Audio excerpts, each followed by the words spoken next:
Bayangkan, seorang biarawati Katolik yang sudah mengabdikan hidupnya untuk gereja, puluhan tahun menekuni pelayanan, tiba-tiba memilih jalan yang berbeda. Pertanyaannya, bagaimana mungkin seseorang yang begitu dekat dengan altar bisa jatuh cinta pada Islam?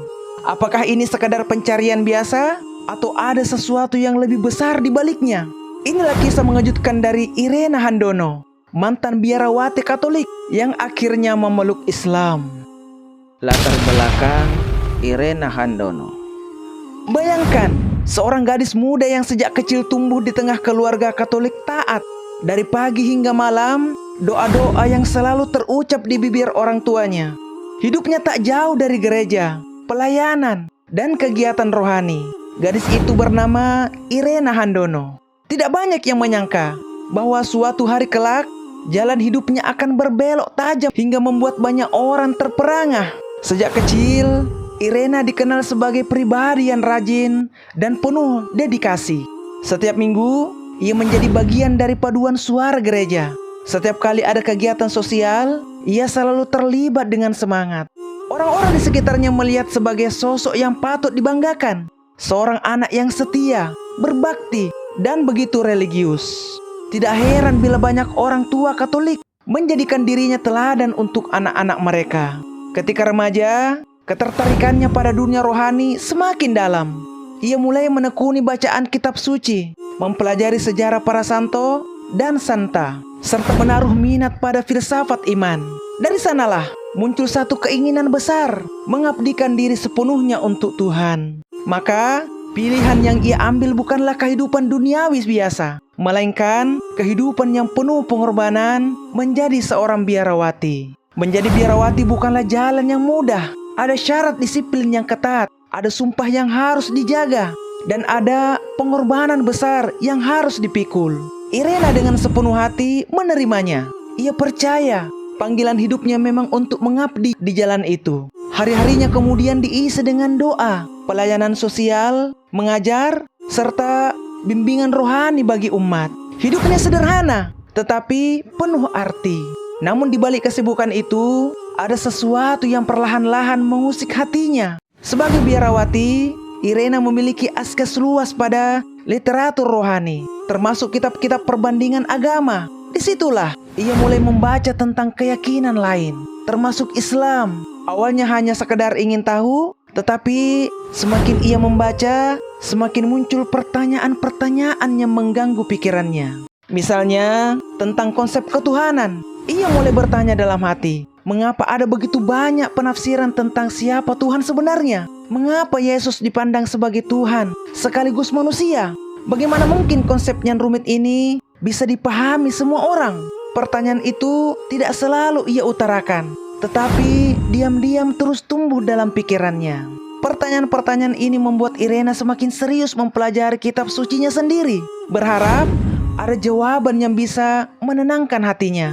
Namun, semakin ia mencari, semakin ia merasa ada yang kosong. Ia adalah seorang biarawati yang sederhana, yakni tanpa ragu. Tetapi justru keraguan itu yang semakin menguatkan. Di satu sisi, ia ingin tetap setia pada panggilannya sebagai biarawati. Di sisi lain, hatinya tidak bisa berbohong bahwa ada sesuatu yang belum terjawab. Dari sinilah perjalanan panjang pencarian kebenaran itu dimulai. Sebuah perjalanan yang kelak akan membawanya pada keputusan besar di dalam hidupnya.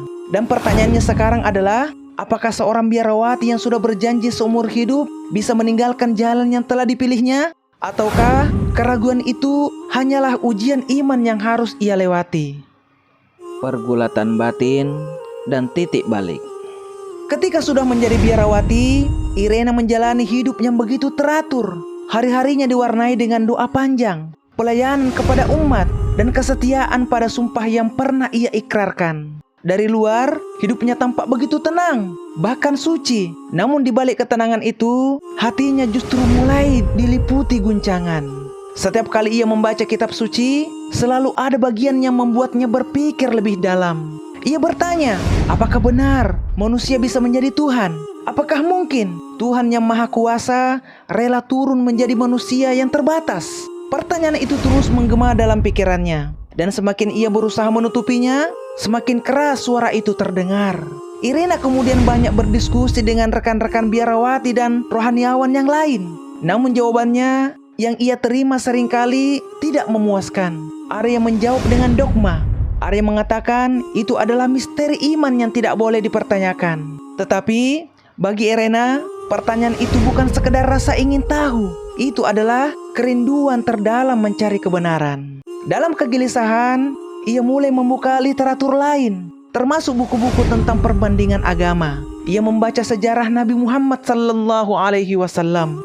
Ia membuka ayat-ayat Al-Quran yang membicarakan tauhid. Perlahan, ia menemukan sesuatu yang terasa begitu sederhana, tapi sangat kuat. Islam menekankan bahwa Tuhan itu esa, tidak beranak, dan tidak diperanakkan. Tuhan tidak serupa dengan makhluk dan tidak membutuhkan sekutu. Irena merasakan ada kedamaian setiap kali membaca konsep itu. Hatinya berkata, inilah yang selama ini aku cari. Namun ia sadar, menerima kebenaran Islam bukanlah keputusan kecil. Itu berarti meninggalkan seluruh kehidupan yang sudah ia bangun. Statusnya sebagai biarawati, komunitas yang ia cintai, bahkan mungkin keluarganya sendiri. Disinilah pergulatan itu mencapai puncaknya. Ada malam-malam panjang ketika ia menangis dalam doa, meminta petunjuk dari Tuhan. Ia berkata, "Ya Tuhan, tunjukkanlah jalan-Mu yang benar. Jika Engkau berkehendak, berikanlah aku kekuatan untuk menjalaninya." Dan perlahan, hatinya semakin mantap.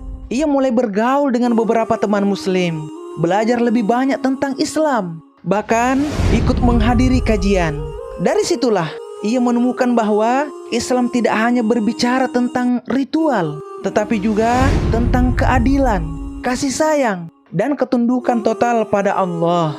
Akhirnya, Irena mengambil keputusan besar, mengucapkan syahadat dengan suara bergetar dan air mata yang jatuh. Ia bersaksi bahwa tiada Tuhan selain Allah dan Muhammad adalah utusannya. Itu adalah momen yang menggetarkan. Dari seorang biarawati yang mengabdikan hidupnya di gereja, kini ia melangkah ke jalan Islam. Sebuah keputusan yang penuh resiko, tetapi sekaligus penuh ketenangan batin. Namun pertanyaan pun muncul. Bagaimana reaksi orang-orang di sekitarnya? Bagaimana keluarganya menerima keputusan ini? Tentu tidak semuanya mudah. Ada yang kecewa, ada yang marah, bahkan ada yang menolaknya. Tetapi di tengah badai itu, Irena justru merasakan kekuatan baru dalam dirinya. Tapi tunggu dulu, apakah benar seorang mantan biarawati bisa sepenuhnya diterima dalam komunitas muslim? Atau justru ia akan menghadapi tantangan yang lebih berat setelah masuk Islam? Perjalanan setelah masuk Islam, dan apa kabar Irena Handono sekarang? Setelah mengucapkan syahadat, kehidupan Irena Handono tidak lagi sama. Jika sebelumnya ia dipandang sebagai teladan di kalangan umat Katolik, kini ia justru dianggap sebagai sosok yang meninggalkan jalan lama. Reaksi dari orang-orang di sekitarnya beragam. Ada yang terkejut, ada yang marah, bahkan ada yang menganggapnya telah mengkhianati iman masa kecilnya. Namun, di tengah penolakan itu, ada pula orang-orang yang mendukungnya. Mereka menyambutnya sebagai saudari baru di dalam Islam, memberikan pelukan hangat, dan menuntunnya dalam belajar menjalani kehidupan sebagai seorang muslimah. Perpindahan itu tentu tidak mudah. Irena harus belajar kembali dari awal, cara berwudu, cara sholat, hingga memahami hukum-hukum syariat. Di sisi lain, tantangan terberat justru datang dari keluarga dan lingkungan lamanya. Tidak sedikit yang menjauhinya, bahkan menutup pintu komunikasi. Irena sadar, jalan yang ia pilih tidak hanya menuntut keyakinan, tetapi juga keberanian menghadapi konsekuensi sosial. Meski begitu, ia merasa damai. Dalam doanya, ia selalu berkata, "Ya Allah, Engkau telah tunjukkan kebenaran kepadaku, maka kuatkanlah aku dalam menjalaninya." Perjalanan barunya di Islam membawa Irena pada dunia yang sama sekali berbeda. Dari seorang biarawat yang terbiasa melayani gereja, kini ia menjadi seorang muslimah yang giat mendalami ilmu agama. Ia membaca tafsir Al-Quran, mempelajari hadis, serta mengikuti majelis-majelis ilmu. Semangat belajarnya luar biasa. Seakan ia haus untuk menyerap sebanyak mungkin pengetahuan tentang Islam. Tak berhenti sampai di situ. Irena kemudian menemukan panggilan baru dalam hidupnya, dakwah.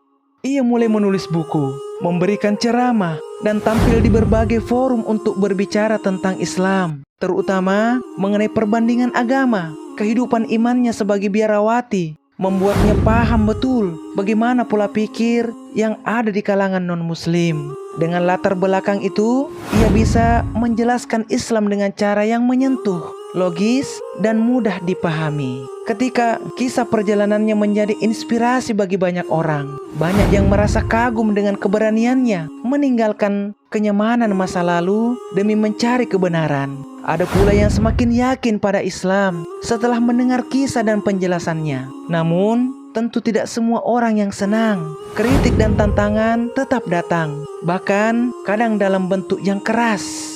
Tapi tunggu dulu, apakah benar semua orang muslim langsung menerima Irena dengan tangan terbuka? Atau ada juga yang meragukan niat dan keikhlasannya? Seiring waktu, Irena membuktikan kesungguhannya. Ia konsisten berdakwah, mengajar, dan menulis. Ia menunjukkan bahwa keputusannya bukan sekadar emosi sesaat, melainkan buah dari pencarian panjang. Lalu, apa kabar Irena Handono sekarang? Kini, ia dikenal luas sebagai seorang muslimah yang aktif menyebarkan ilmu dan inspirasi. Ia mendirikan lembaga kajian, mengisi seminar, dan terus menulis buku yang membahas tentang Islam secara mendalam. Dari seorang biarawati yang dulu hanya dikenal di lingkup gereja, kini ia menjadi sosok yang dikenal di kalangan umat Islam di Indonesia. Hidupnya adalah bukti nyata bahwa hidayah Allah bisa datang kapan saja, kepada siapa saja, bahkan kepada mereka yang dulu tampak paling jauh dari Islam. Dari seorang biarawati yang mengabdikan diri pada gereja, ia kini menjadi seorang muslimah yang mengabdikan diri pada dakwah Islam. Penutup yang membelah opini. Namun pertanyaannya, apakah keputusan Irena untuk berpindah keyakinan bisa disebut keberanian? Ataukah pengkhianatan pada masa lalu yang pernah ia jalani? Apakah kebenaran harus dikejar meski harus meninggalkan semua yang kita miliki? Ataukah seharusnya kita tetap setia pada jalan yang sudah kita pilih sejak awal? Bagaimana menurut Anda? Silakan tulis pendapat Anda di kolom komentar. Dan jangan lupa subscribe channel Jejak Abadi. Tekan tombol like dan bagikan video ini agar lebih banyak orang yang terinspirasi dari kisah ini. Sampai jumpa lagi di video berikutnya dengan kisah-kisah yang sangat mengharukan. Kami pamit. Wassalamualaikum warahmatullahi wabarakatuh.